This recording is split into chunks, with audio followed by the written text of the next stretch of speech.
him that builds his house by unrighteousness, and his chambers by wrong, that uses his neighbor's service without wages, and gives him not for his work. Uh-oh. Who that reminds you of? Who that reminds you of, family? Who have worked his neighbor, taken his services without wages, and have given him nothing for his work. Shall we think? This shouldn't be hard to think about.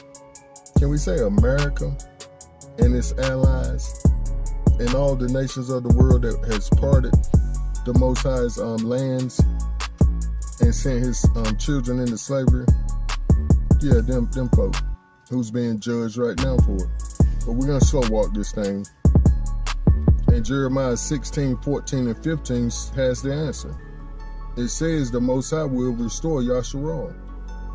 Therefore, behold, the days are coming, says the Most High. Says who, Robert? Says the Most High. So it's a done deal. As the text says, his words can't come back to him void. He means what he says and says what he means. Hallelujah. That it shall come, that, let me calm down. That it shall no more be said, the Most High lives, who brought up the children of Yasharal from the land of Egypt.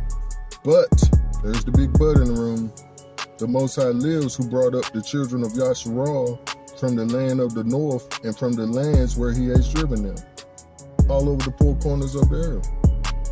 See, the reason why they're not going to speak on that no more, family, about Egypt, which was a great feat, when he parted the Red Sea. We're back up. When he sent down the plagues, when Pharaoh hardened his heart. See what the Most High was doing then? He was making an open show of their Elohims, their gods. And he was showing them who the big bad Yah is, the creator of the heavens and earth. See, none of them could take on that role and responsibility and say that they created the earth. They was just them serving the mosquito, the cow, the frog, the sun. Creations, not the creator, because of what they brought to their lives. They was giving them praise over the Most High, who gave them things. And see, that's what we do today. We'll get to that. But the whole point about this is we're no longer going to be speaking about Egypt. And what's going on today? We're still talking about the first Exodus. We're still talking about Egypt. So we know them folks over there in the land that say they are, they're not. Because that 1948 was not, was nothing.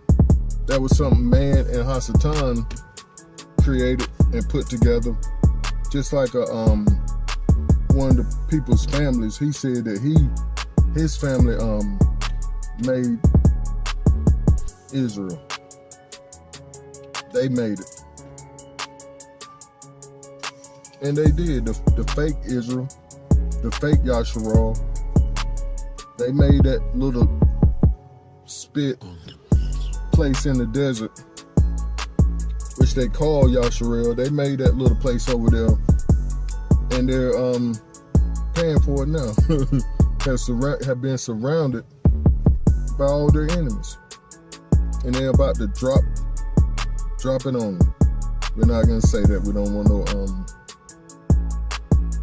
no troubles.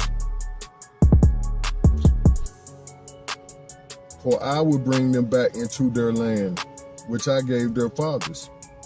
He said he's gonna do it. Now we must say this also, family, with him doing it. Be very careful how you try to direct the Most High's hand and say that he's gonna come and get us. He's gonna take us back in the land by this means, that means, or the other means. So don't hate on other people when they say the Most High is leading them to do this, that, or the other, to orchestrate what the Most High is telling them to do for his second Exodus. He may have people go over before, just like he sent the spies out into the land before, and have them to do certain things. So be very careful how you try to direct the hand of the Most High from your understanding of the text. But you have to study and know his heart and how he does things. He has a pattern that he works by. He haven't never sent angels to come and swoop down in UFOs to take us back into our land. He's never done that.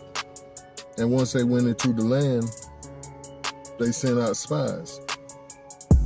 But it doesn't matter. It's all about the Most High's plan, his will, and his intent for what he does, and his heart, as we'll see here in a minute. But the whole point is, he said he would bring us back into the land, which he gave our fathers. He's going to orchestrate it all. And how does he do things, family? He works through men, through women, through children. And Joel 3 goes on to say, for behold, in those days and in that time, what time? Where we're at now. When I shall bring again the captivity of Yehuda and Jerusalem, I will gather all nations and will bring them down into the valley of Jehoshaphat. There I will put them on trial for what they did to my inheritance, my people Yasharal. Why is he putting them on trial? Why are they gathering now over there in Ukraine and going to war over there in the little place over there in the desert that they say the land, but it's not? Why are they warring over there? It's simple. It just said for what they did to my inheritance, my people, because they scattered my people among the nations and divided up my land. And if you would just take a little peep at who's trying to fight Russia and China, you'll see the main players at the dividing of his land and the one that scattered his people. You see the main players and that little sliver of land over there in the desert with no mountains, just a little hill, a little ant hill. And they have cast lots for my people and have given a boy to be a harlot. We're going to say it like it is.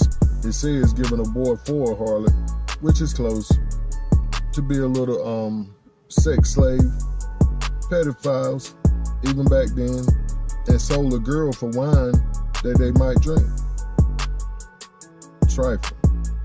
Yeah, and what have you to do with me, O Tari, and Zidon, pardon me, and all the coast of Palestine? Will you render me a recompense? And if you recompense me swiftly and speedily, will I return your recompense upon your own head? Which he's doing. Because you have taken my silver and my gold, and have carried into your temples my goodly pleasant things, which they're trying to do now. We have a Ak over there on TikTok that's fighting against this blood diamond merchant and this blood gold merchant who's been exploiting the goods out of Africa. And he's putting them on blast, rightfully so. The children also of Yehuda and the children of Jerusalem have you sold unto the Grecians, that you might remove them far from their border. And all of that is explained in Psalms 83. We see that confederacy of them nations who came together as one and said, let us put an end to the name of Yasharal for good. Let us send them far from their borders so their name will never be heard of again. But the Most High has a plan. He always does. And here it is. And I will sell your sons and your daughters into the hands of the children of Yehuda. Reaping what you sow, right? And they shall sell them to the Sapiens. We don't want to have nothing to do with them. To a people far off, way away from us. For the Most High has spoken it. Then this is what he said. Proclaim you among the Gentiles. This is what we're proclaiming today.